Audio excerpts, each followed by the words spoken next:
first of all, there is no way we could have done this without Stacy. It just would. Yeah.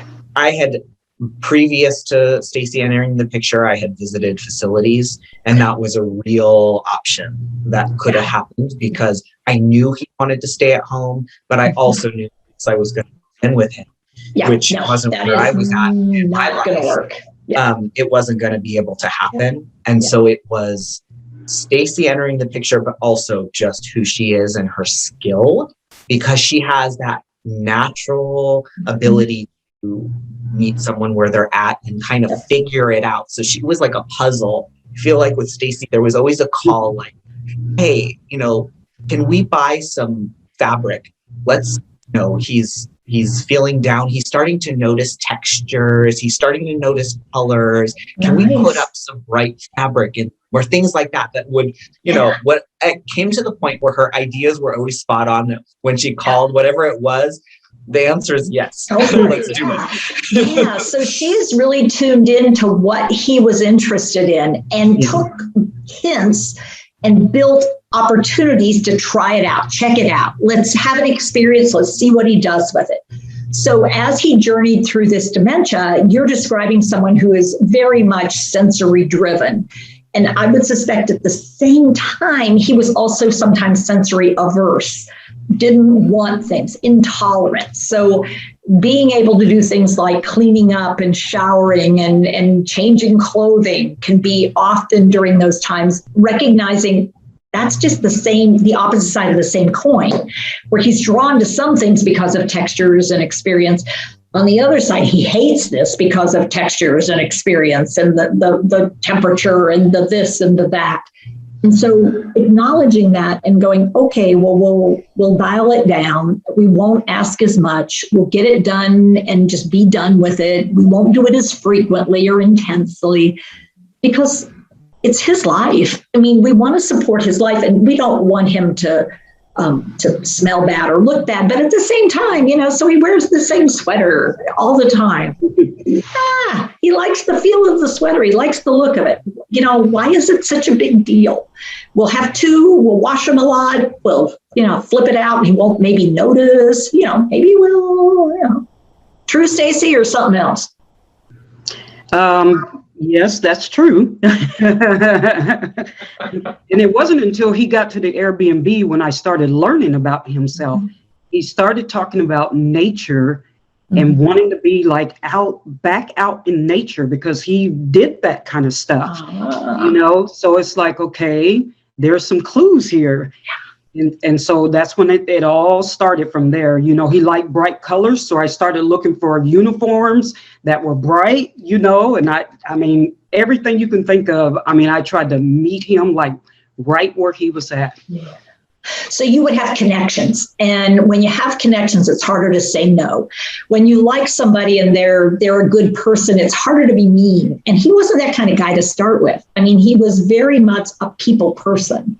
And so if you made effort for him, he would make effort back. And that's part of what lifted his depression.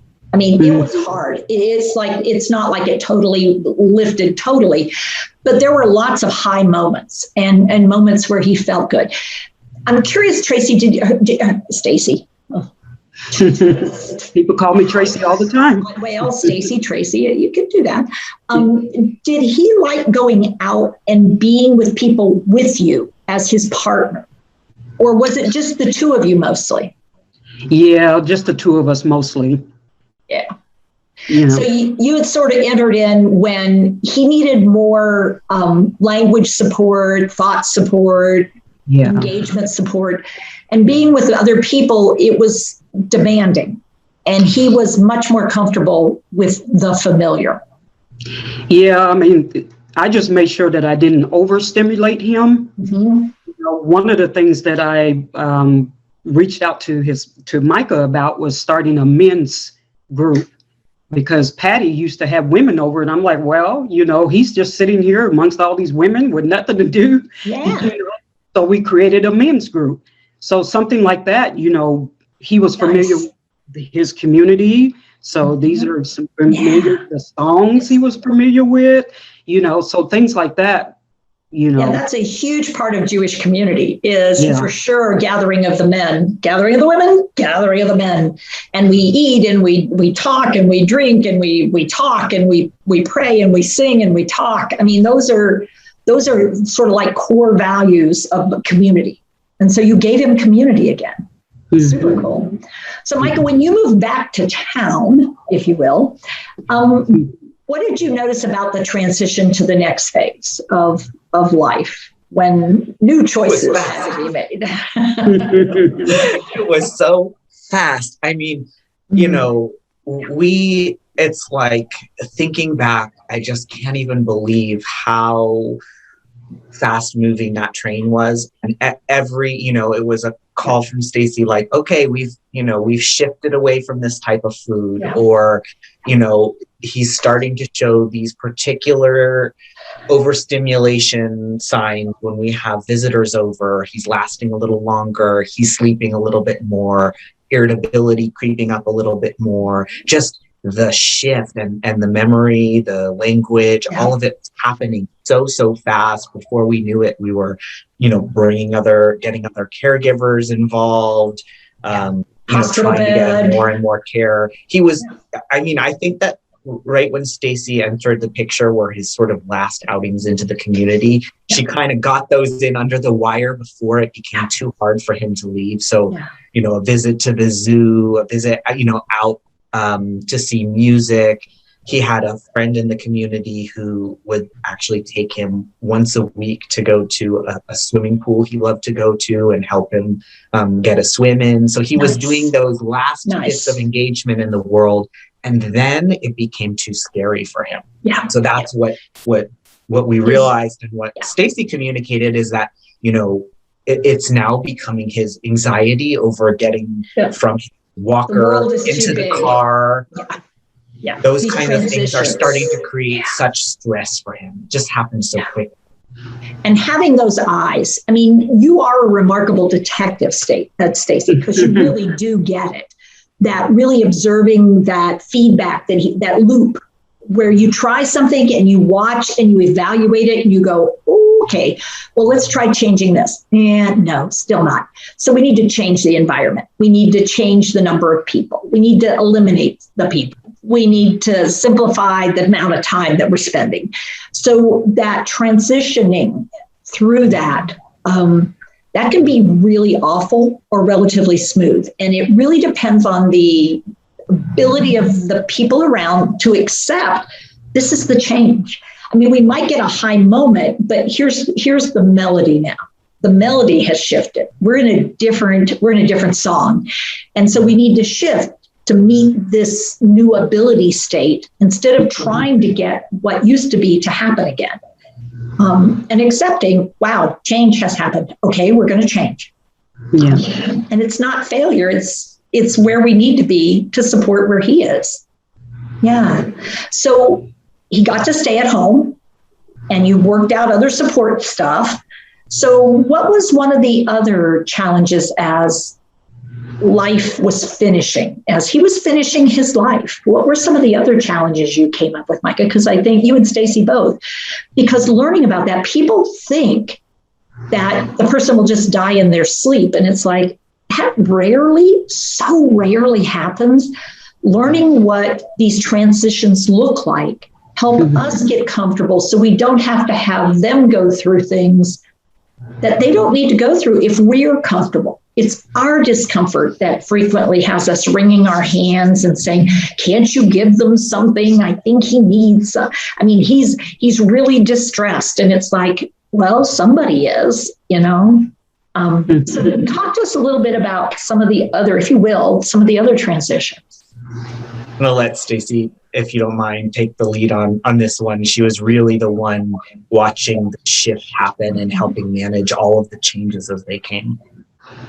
Yeah, me and Micah got to a point where, you know, we had to bring in other caregivers. Yep. There ended up being a live-in caregiver.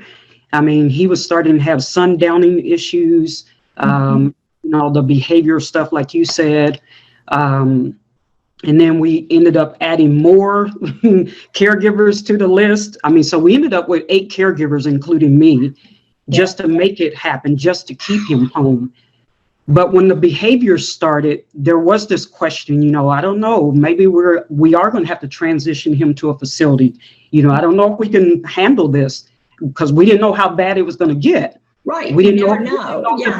So what were some of the things he didn't want her? He would resist, or he would try to do things. What were some of the things that, because I think, again, we talk about behaviors, but it's usually an indication of I'm not comfortable. This is painful. I don't like this. I want what I want, and it's not that. What kind of things were really the ones that would trigger a lot of distress among care staff or family? Well, I think, the anxiety level that he had, he, just not understanding, what are you doing, or in pain. No, stop. Don't you do that. Don't. No, you are get your hands off of me if you have that much language. But frequently it's more no, which is the physical and visual representation of I don't have all the words to tell you I want your hands away from me and you don't touch me like that. When you're trying to provide support and care. And for him, he had a lot of language left all the way to the end. He had a lot of language.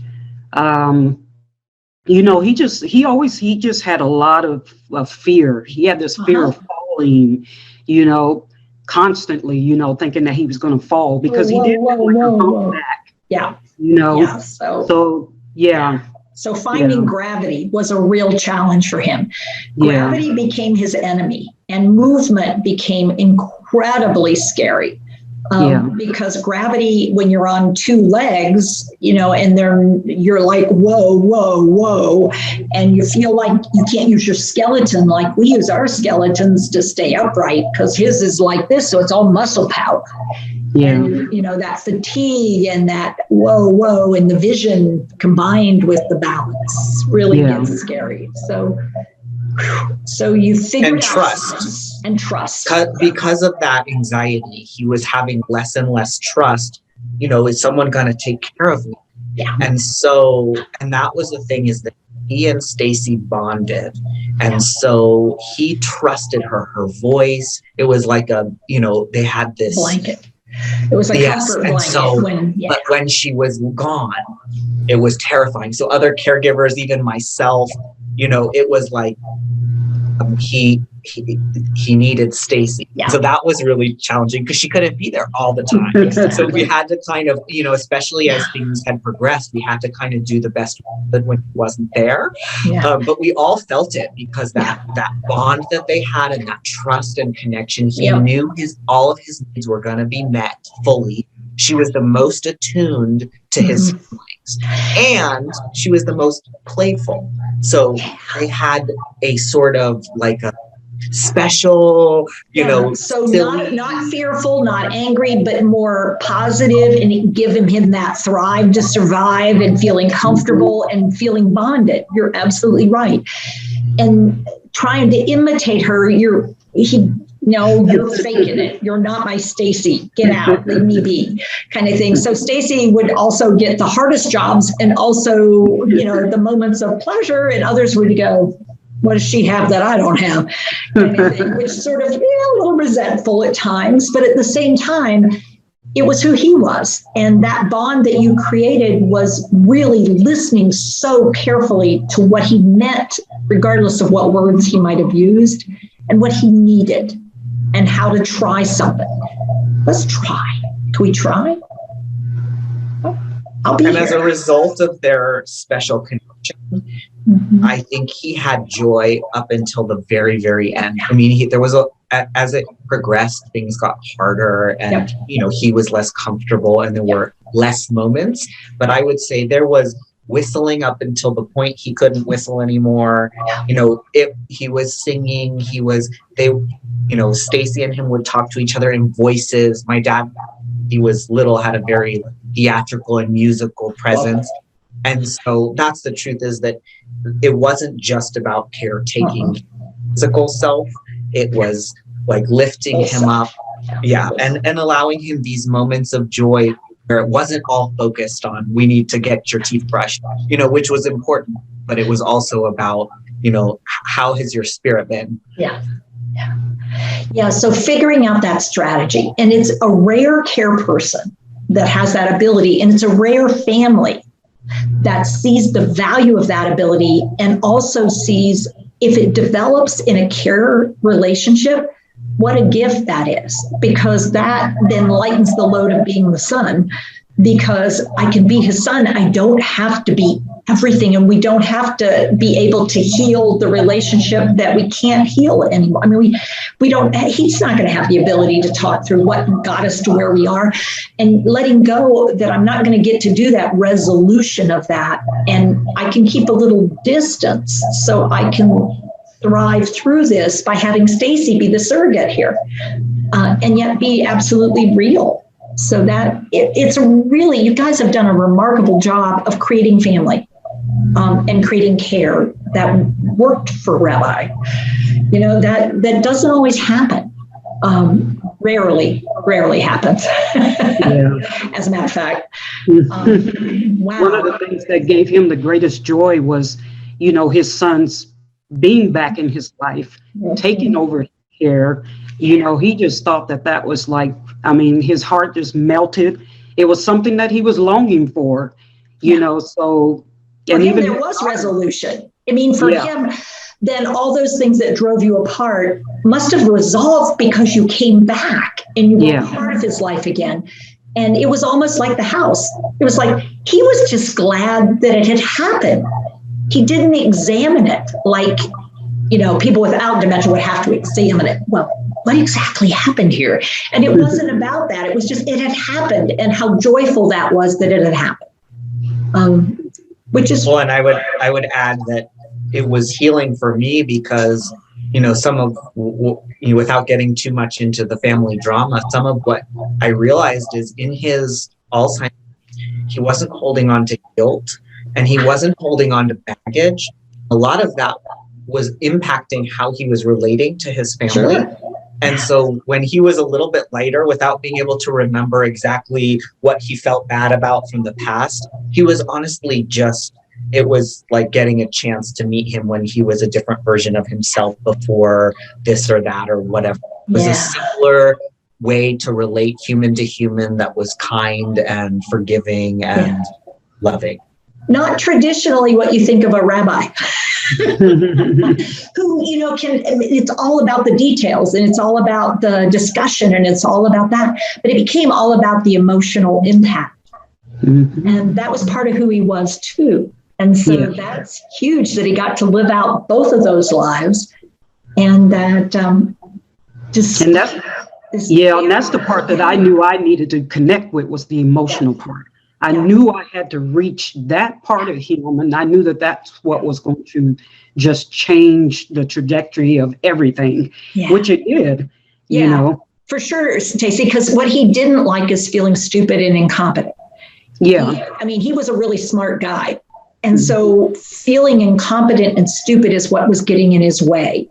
And so that makeover was part of what allowed him to let go of what was and just celebrate where we are.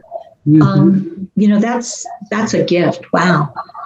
So if you had to put everything into one message that you would send out to people who are starting this journey or don't even know they're on the journey or in the middle or getting toward the end of it, what would each of you want to share out as part of what took courage but made such a difference for either of you? Whichever one wants to jump in first. What's a final message for folks? Well, what took courage? Mm-hmm. I think as a caregiver, if people don't have like the heart and the compassion for individuals who are, living with dementia, because there is a stigma out there, as far as they are concerned. Oh, yeah. Because I ran into that with Dale's wife, where I took her into a business to get a pedicure and she got mistreated. Yeah. So I wanted to make sure that didn't happen with him. Good for you. And so people, I think it's important that people just realize, they are human. Yeah. They are still who they are. You just have to meet them where they're at. Yeah. You know, whoever that person is, get to know whoever them. that person is. And so, Stacy, you're embodying what we believe, which is we need people, everyone really, to be somewhat dementia competent. You don't have to choose it as a life, but you do need to be competent enough not to mess up somebody else's life by making gross errors that really impact people's well-being. When all you have to do is say, wow, that's an unusual person. Let's go ahead and finish your pedicure. That idea that you don't need to go, well, what's wrong with her? I mean, that whole idea of changing our culture. So, yay, Stacy. Maya, what about you? There's so many lessons learned from all of it. I would say the biggest factor would just be being open. You can't fully control it. You don't know exactly what's coming next. And so it is, like I said, when I first started, if you had told me necessarily what all the work was going to be, I probably wouldn't have done it. And if I hadn't done it, what he would have missed, what Stacy would have missed, what I would have missed, how much growth in the process. It is more than its sum of parts. And so it's a matter of being open, being receptive, being flexible. Like what you come attached to that's working right now is not going to work tomorrow. So it's a matter of, my wife's been using the saying like, chop wood, carry water. That it's not about accomplishing the task, but it's about going through it mindfully. It's going to be one foot in front of the other. We're going to get there. And that it takes a team. So I couldn't have done what I did with the coordination as well in my role, and also been able to fill that gap for him, family connection, if Stacy hadn't taken over all the caregiving hands-on aspect of the hands-on. It takes a team. You can't do it all yourself. We had 8 caregivers. We had a backup caregiving agency for if someone couldn't make it into their shift. Patty was essential, his partner. It was all hands on deck. Yeah, and this was pre-COVID. So I think what you've put together is an amazing jigsaw puzzle. And I think helping people appreciate, you put the frame around it, but then you realize, well, that may shift, but we're going to start with this and see where it goes. And if you know all the detail, it is overwhelming. But when you recognize this is a journey, you are on a journey, and your journey turned out to be really short, relatively, because he had journeyed a good distance without a lot of support and without a lot of awareness. So you came into it, which many people do, about somewhere between half to 2/3 of the way through the journey. And he had kept it under wraps for that long. And people had accepted, he's just getting old, he's getting more eccentric, so the rabbi's doing the weird stuff, But now looking back, hopefully the community also recognizes they let this go a long time before anybody recognized it for what it was. And so I hope there's someone else in Eugene, Oregon, between you and Dale, that will have the awareness that what they're dealing with should be recognized a little bit earlier, so that you don't miss opportunities to build these new relationships and let go of things in a more reasonable fashion than having to all hands on deck trying to figure it out. Well, there's an Airbnb involved, but, sometimes that's what happens, that sometimes if we're more aware ahead of time, but you can't be that way if you don't know. So, wow. Well, I want to say thank you to both of you. Micah, thanks for making the connection. And thank you, Stacy, for being the wonderful care person that you are, because I've got a bad feeling your agency might be getting some more calls after this year. Looking for people like you is often a needle in a haystack, because there are not a lot of people are really great care partners for people living with dementia. And you clearly are. And there are a lot of families, I hope, who listen to what you said, Micah, because certainly we know families 4 out of 5 will fall apart and only 1 out of 5 will pull together and become stronger through this experience. So thank you for being one of those teams that made it happen. Hi, it's Teepa Snow, owner and founder of Positive Approach to Care. You found us here and you watched this video. If you found it helpful, if you liked it, like, comment, and share with people you know. And if you want more, consider following our page so we can let you know when something new pops up.